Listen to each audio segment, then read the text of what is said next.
In pediatric theory and practice today, I will discuss a topic which is, I will discuss intermittent Montelukast in childhood asthma. Intermittent Montelukast is given by many pediatricians in childhood asthma. And though it doesn't find very much a discussion in any guideline, and even in CME discussions on management in childhood asthma, not much is told about this treatment practice. But in spite of it, many pediatricians seems to take a liking to this, even some asthma specialists, pulmonologists. Therefore, today I will pick up this topic, dwell deep into this topic and find out, is there a rationale for this treatment? To give you some idea of how we will go about this, we would first look into a scientific basis of this, and then we will have a literature review, and I would make some special mention regarding allergic rhinitis because both of them coexist, and we will not be discussing the place of Montelukast in allergic rhinitis, but there is a feeling among pediatricians that patients with allergic rhinitis and asthma, Montelukast is a special place. We would look into that. And in 4, we would be looking at the guidelines, review articles, and meta-analysis regarding this subject. This because there are not many guidelines which mention intermittent Montelukast treatment. And finally, what is the caution in using it, and what should be the practice? That will be the outline of today's presentation. In fact, there is sound scientific basis for intermittent use of Montelukast. Clinical trials of Montelukast in children and adults have demonstrated that the maximum clinical benefit is achieved within the first 24 hours. I don't know how many of you were aware of it. I was not fully aware of that. The rapid onset of action, together with the excellent safety profile, provide a sound rationale for the intermittent use of Montelukast at the first sign of upper respiratory tract infection or asthma symptoms to modify the severity of acute episode of asthma for the management of intermittent asthma in children. The clinical benefit could result from either anti-inflammatory or bronchodilation or a combination of both. Just to give you a bird's eye view of how leukotriene inhibitors or Montelukast acts. In asthma, what happens is whenever there is allergic reaction or inflammation, the phospholipase acts on the phospholipids in the bronchial musculature and produces arachidonic acid. If it takes a cyclic oxidase pathway, it goes to produce prostaglandins and thromboxane, which we are not very interested today. But if lipoxygenase acts, leukotrienes are produced, and from which cysteine leukotrienes are also produced. The cysteine leukotrienes act on the airway smooth muscle, causes all the pathology. The airway smooth muscle, it causes contraction, proliferation, hyperresponsiveness. Mucus glands, it produces increased mucus. Eosinophils are drawn. Influx helps. Blood vessel, it causes edema. Airway epithelium, it causes hypertrophy. Now, you have the leukotriene receptor. The antagonist acts on here. The plasma cell as well as the smooth muscle in the bronchial musculature have these leukotriene receptors. And when this Montelukast blocks it, it blocks the production of leukotriene inhibitors. It blocks the action of leukotriene receptors on the airway, smooth muscle, etc. So that's the mechanism of action. Now we will look into the second aspect of our presentation, that is literature review. I have picked up only articles from well-known journals like the Annals of Allergy, Asthma, Immunology, etc. Notice years 2006. The study demonstrated that a single dose of 4 mg Montelukast tablet has the potential to provide additional clinical benefit in preschool children with mild to moderate acute asthma when administered concomitantly with short-acting bronchodilators as the initial treatment. The pulmonary index score respiratory rate significantly improved starting at 90 minutes in children who received Montelukast compared with placebo. Patients treated with Montelukast tended to receive less oral steroids. That's why they said there was benefit than patients receiving placebo at the end of 1 hour. There was no significant difference between hospitalization rate of the two treatment groups. Therefore, it had some contradictory results also, but overall they thought that this was very, very significant. In our study, the onset of action of oral Montelukast was rapid and detectable, starting at 90 minutes after administration and persisting up to 4 hours. Therefore, 2006, very good beginning indeed. It showed good results. Now it did not decrease the hospitalization rate. Now come 2020, October 2020, Emergency Department and the in up-to-date states is quoted as stating, a randomized trial of 117 children aged 5 to 15 years treated in the ED found no difference in the modified pulmonary index score between those treated with a single age-appropriate dose of Montelukast versus placebo. Intravenous Montelukast was not effective in improving forced expiratory volume 1 second in a randomized trial in children and acute asthma. As it often happens in science, it begins with a bang with a clear effect, and later on when more refined studies are done, the same results are not repeated. Now this is a single dose at the beginning of the asthma episode, contradictory result from 2006. Now in ED they did something else also. Benefits were not seen by leukotriene receptors as monotherapy in children. Discharge from ED after treatment for acute asthma was successful. A 5-day course of Montelukast was not as effective as similar course of prednisolone in a randomized trial and of 130 children with mild to moderate acute asthma exacerbations who stabilized with prednisolone in the ED. Treatment failure occurred in 8% of children treated with prednisolone compared with 22% treated with Montelukast. Therefore, whenever we discharge after an acute episode, we discharge them with giving oral prednisolone. Therefore, they get benefit fast and they don't have a recurrence. But they thought, why not give Montelukast instead of it? It did not succeed. Let me tell you one thing here, that treatment of giving steroids at the beginning of an attack of viral fever in children who get recurrent viral wheeze is also not effective. In fact, Montelukast is more beneficial for that than steroids. I repeat again, steroids, once after an attack you discharge, you give a short course of steroids. What we practice is quite beneficial, and Montelukast does not seem to be effective there.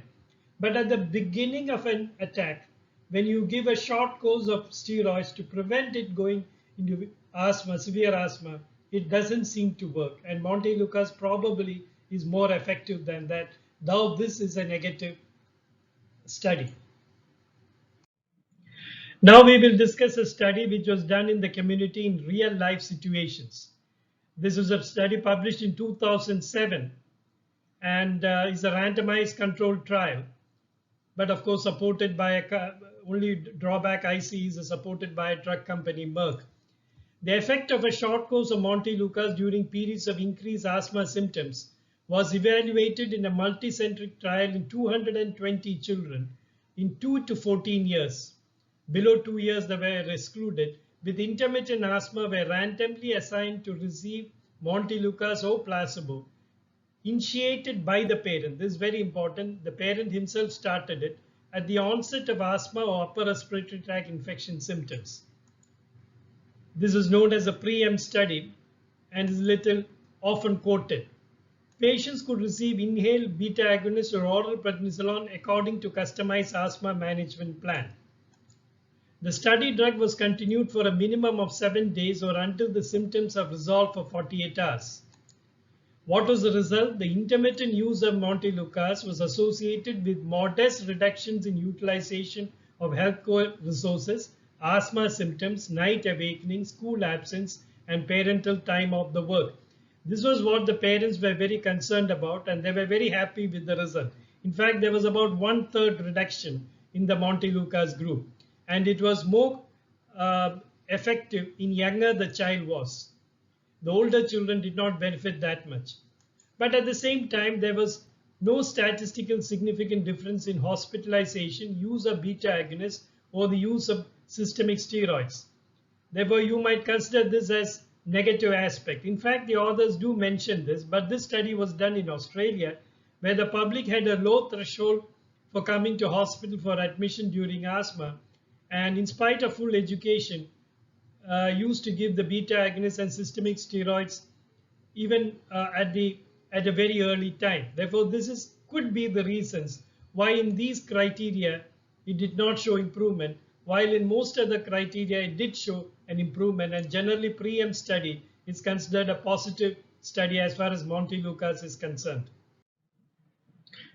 In another trial, which is called the AIMS trial, the Acute Intervention Management Strategies, trial in preschool children with moderate to severe intermittent asthma, episodic use of either budesonide or Montelukast for 7 days early in RTI, which is often now advocated, practiced by many pediatricians, when added to albuterol, albuterol means salbutamol, did not increase the proportion of episode-free days or decrease oral corticosteroid use over 12-month period. Now the giving However, indicators of severity of acute illness were reduced, particularly in children with positive predictive indices. Now, there was minor and equivalent benefit for Montelukast and budesonide over placebo, but the end result were rather soft and the results not dramatic. In other words, they gave Montelukast just like they gave in pre-M study for 7 days, but you will find that there was the positive results were very much less in this study. AIM study. It was published in 2008. The authors has an explanation for that. First, the inclusion of children here, the children below 2 years were included. Less than 2 years may have played a role in the outcome because of the aforementioned heterogeneous population and cause of wheezing. Because below 2 years is a heterogeneous population of wheezers. The reason for wheezing may not be allergic and more viral induced, and limited efficacy of traditional asthma medication in this age group. The pre-M study had statistically significant primary outcome because they excluded children below 2 years. Conversely, the AIM study, which we quoted now, had results somewhat similar.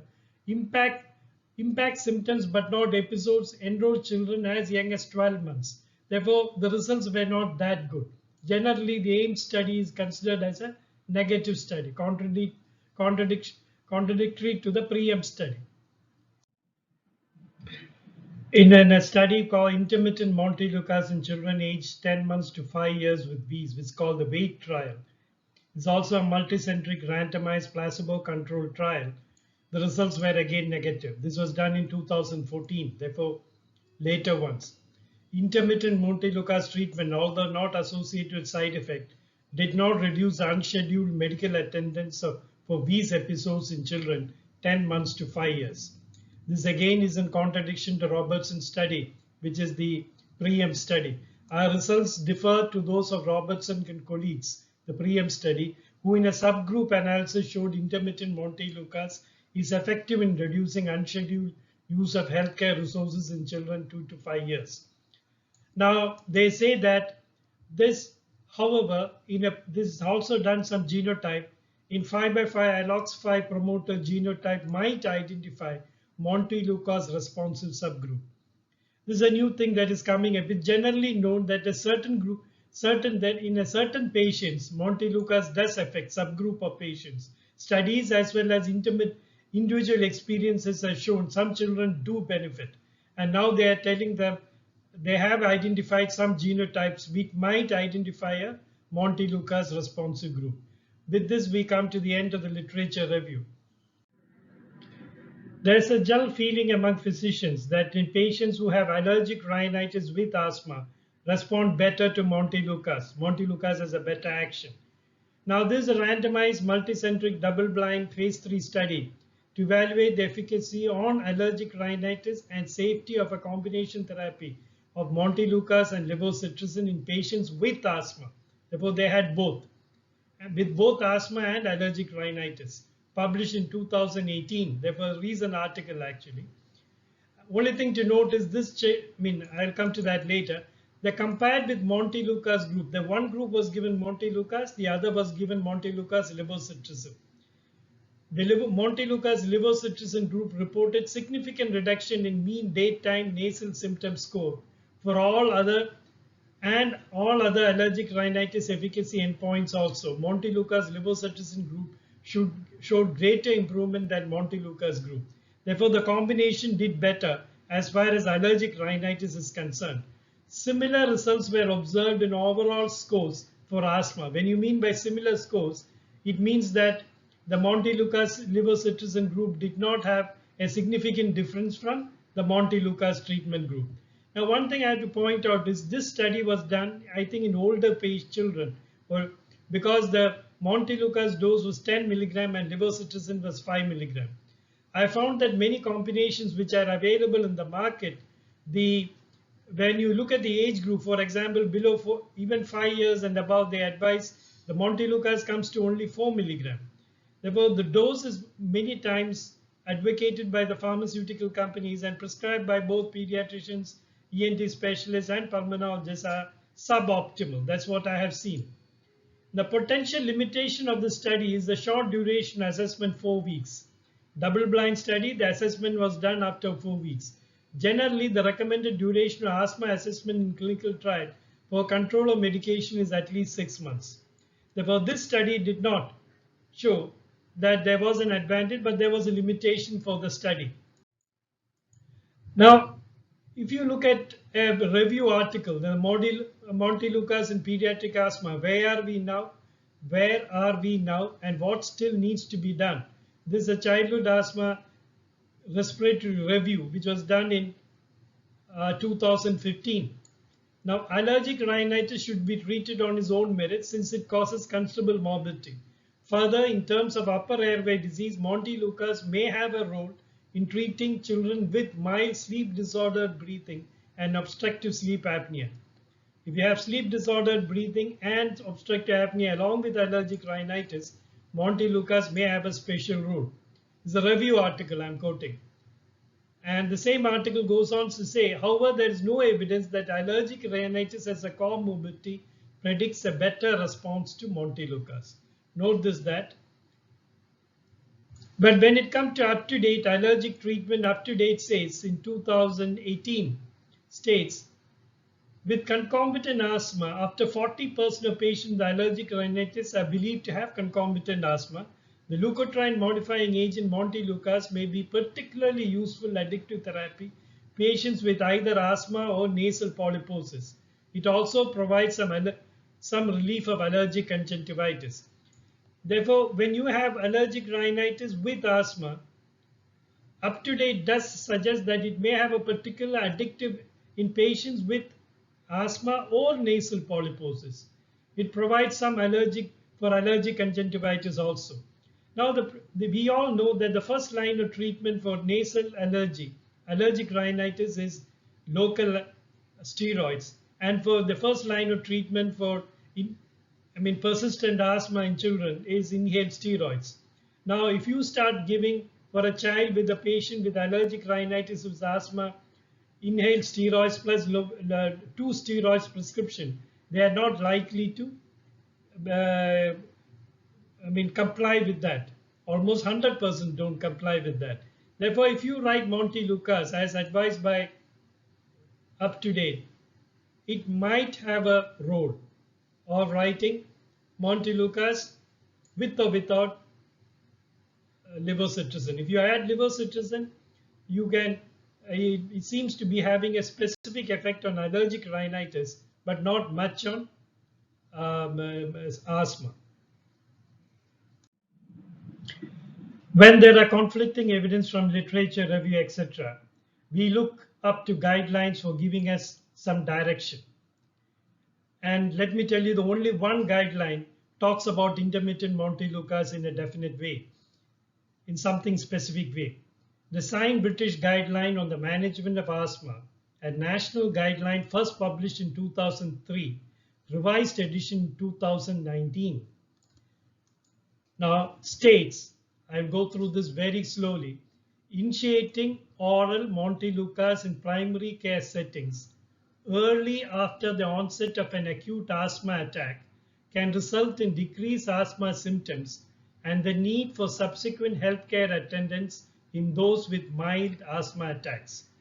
All these words are important. In mild asthma attacks, initiated very early, decreases the need for subsequent healthcare attendance. It does not talk about the impact on giving oral steroids or using beta agonists, or more importantly on hospital admissions. But in these areas, it definitely has a beneficial effect. And mind you, this is the only guideline which talks about intermittent Montelukast treatment. But it goes on to say that the current evidence shows no benefit for the addition of leukotriene receptor antagonists to standard asthma treatment to moderate or severe asthma attacks. Now, the evidence for the first statement is supposed to be high quality systemic review RCTs or RCTs with very low risk bias. For this statement, there is very high evidence. And for the second statement also, there are well conducted meta-analysis, systemic reviews or RCTs. Therefore, if somebody asks you for the evidence of using intermittent steroids, the guideline which you can fall back on is the British guideline. And I think it's internationally well accepted, and it is published as late as 2019.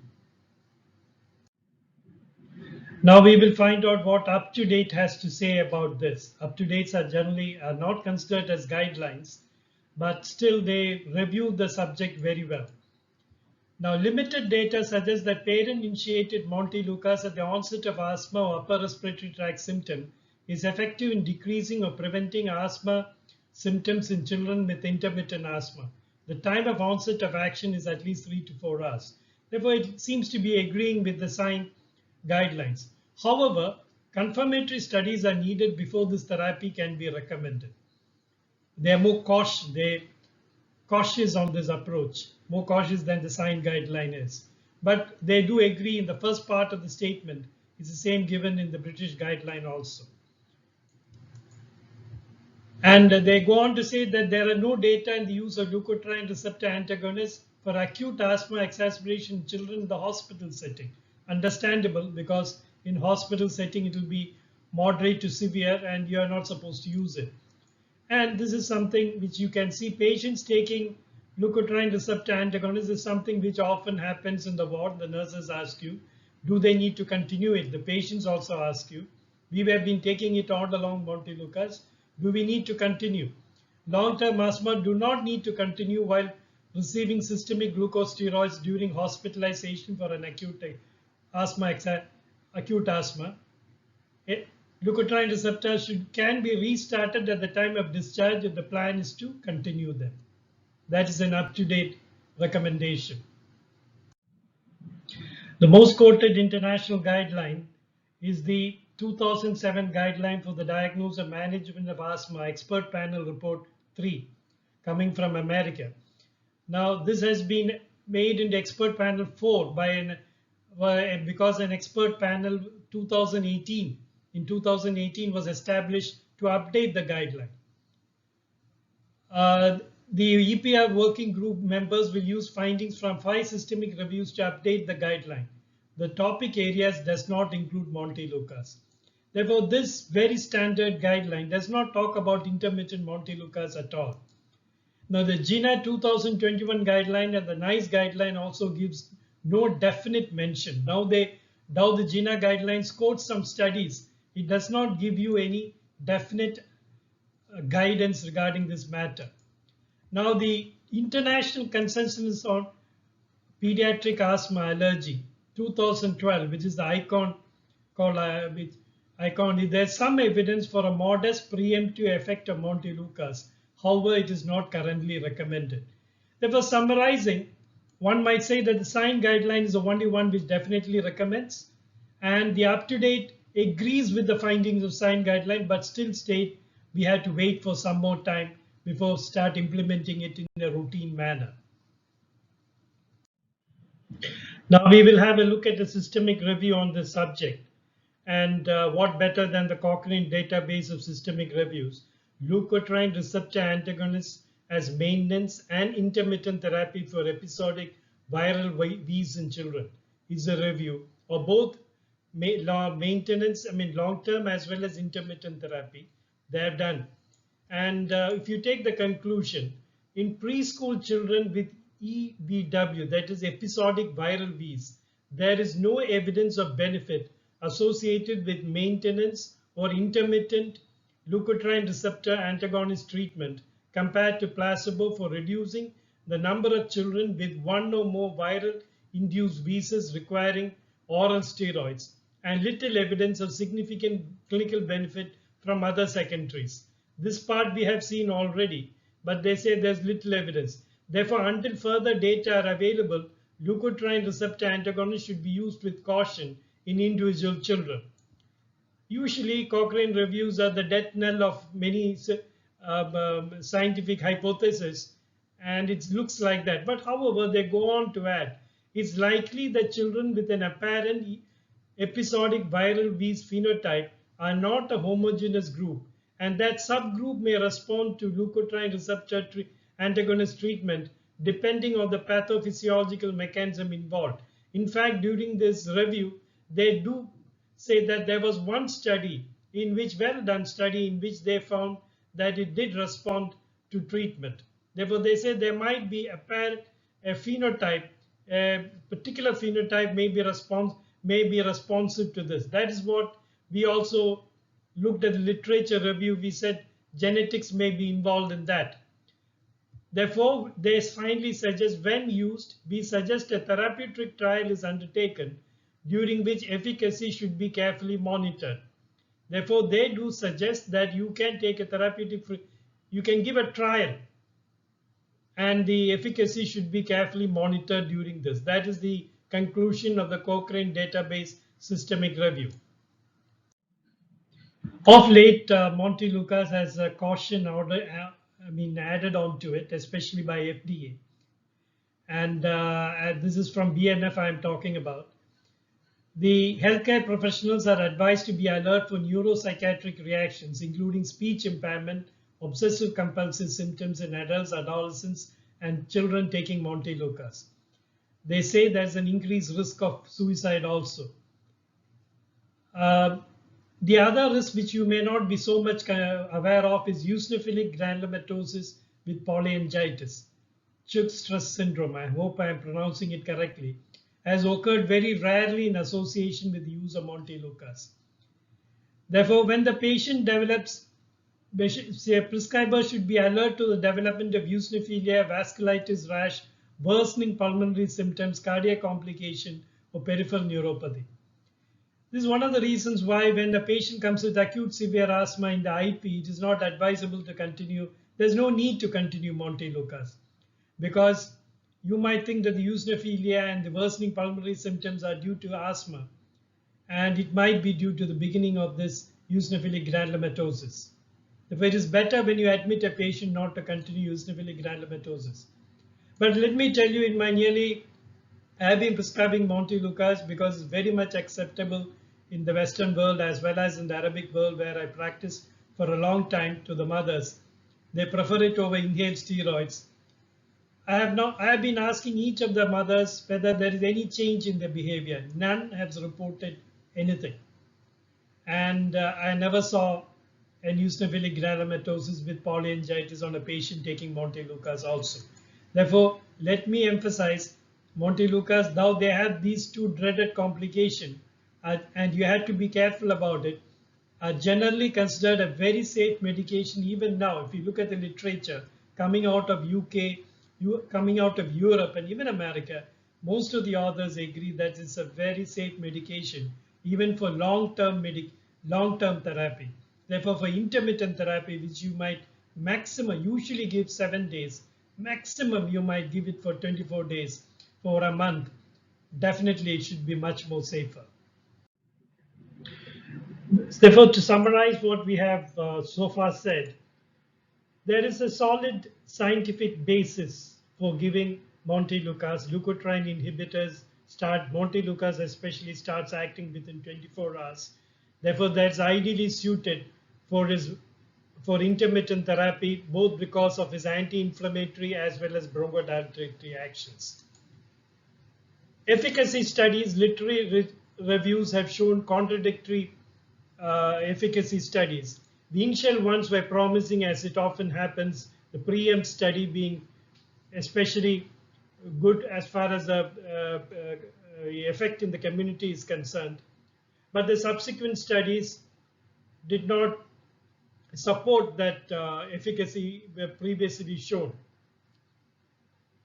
However, the consensus of opinion seems to be that it is effective in at least a subset of patients do respond to Montelukast. Now, regarding allergic rhinitis, yes, when you have allergic rhinitis, about 40% of allergic rhinitis patients have also asthma. And if you add Montelukast onto the treatment, they seem to have an additional benefit, especially for allergic rhinitis.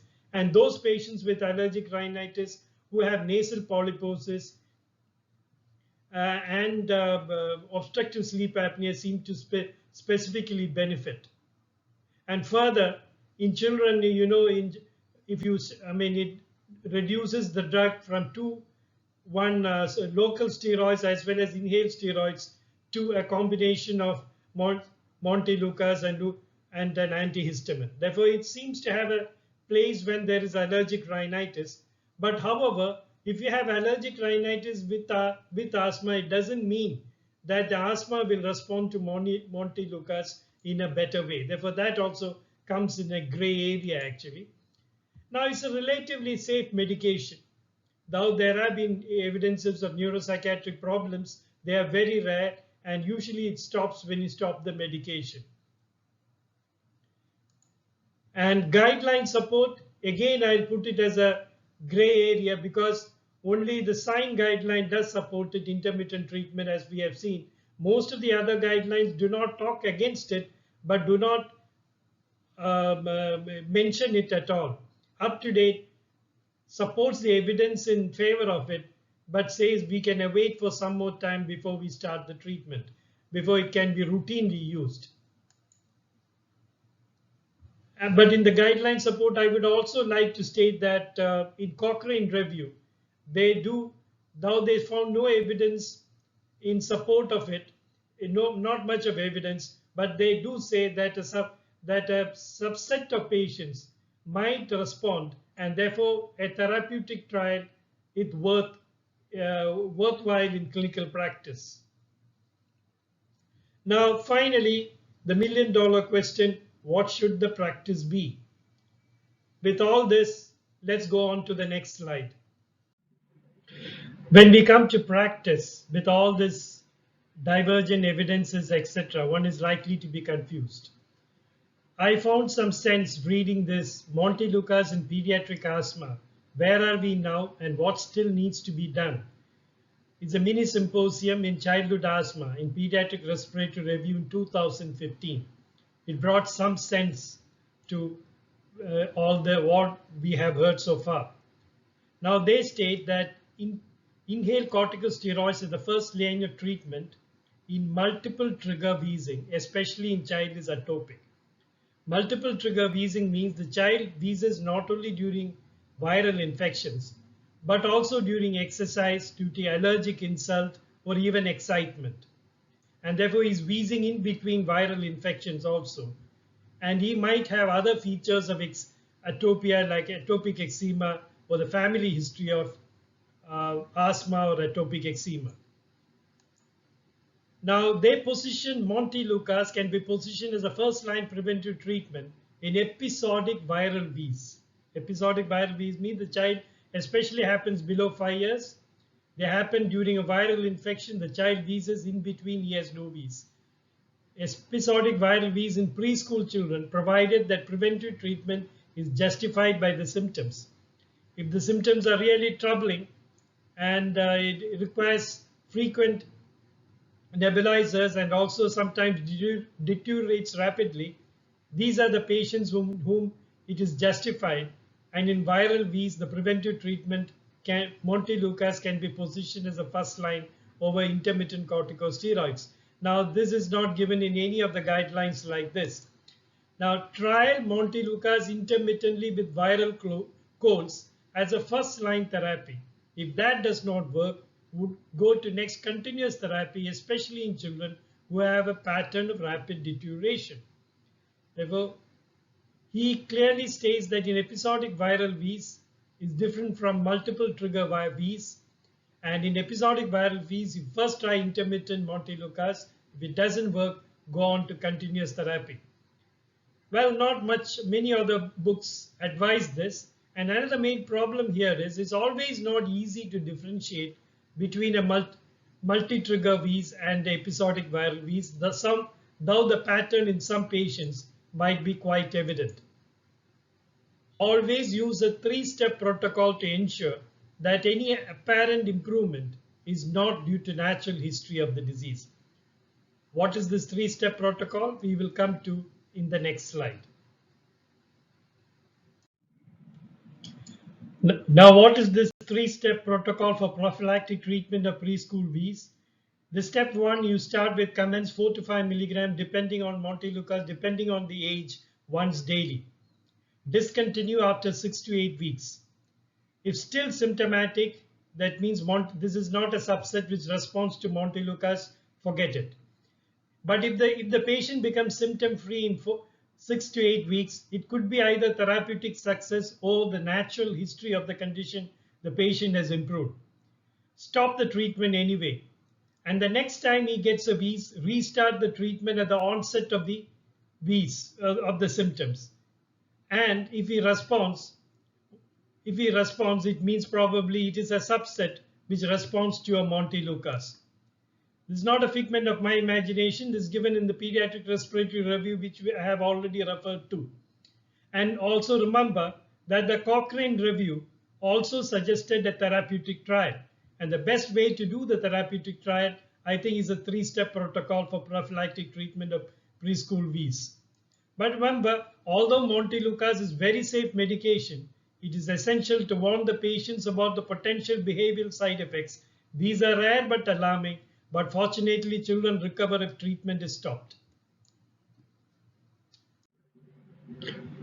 Before I wind up this topic of intermittent Montelukast in childhood asthma, I would like to make a point here. Many people do ask me when they meet me or over email and telephone, is it necessary to dig so deep into this, each matter, each clinical point? Is it not enough to know what is right and wrong? But the problem is most of the practices in modern medicine are in gray areas, in spite of the age of guidelines and by multiple guidelines. The problem of multiple guidelines is also they keep silent on salient issues, and they also differ in many things.